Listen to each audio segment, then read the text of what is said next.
বিভ্রান্তিটা কাটাইতে হবে।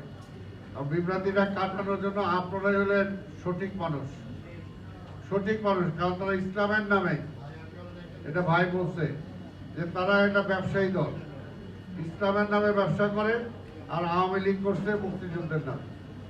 কি কথা ঠিক কিনা? এটার জন্য যেহেতু তারা ইসলামকে, তার সাথে যারা জোট করছে, তারা একসময় বলছিল যে জামায়াতের ইসলাম ইসলাম না, বলছিল না? এখন আবার কেন জানি একসাথে গেছে। এইটার জন্যই আপনারা সঠিক ব্যাখ্যাটা আপনাদেরকে দিয়ে মানুষকে যদি বলে, তাহলে মানুষ সেটা বিশ্বাস করে।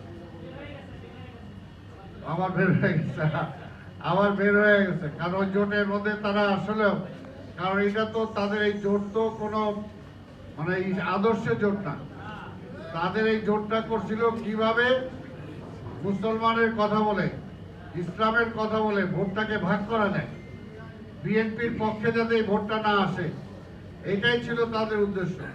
যে বিএনপির পক্ষে যদি ভোটটা না আসে, এটা তাদের পক্ষে যাবে, তারা বিশাল কিছু হয়ে যাবে। আর বিশাল কিছু হয়ে গেলে কি করবে? এখনই হিন্দুরা এটা তাকে সদস্য বানাইছে, এমপি প্রার্থী বানাইছে।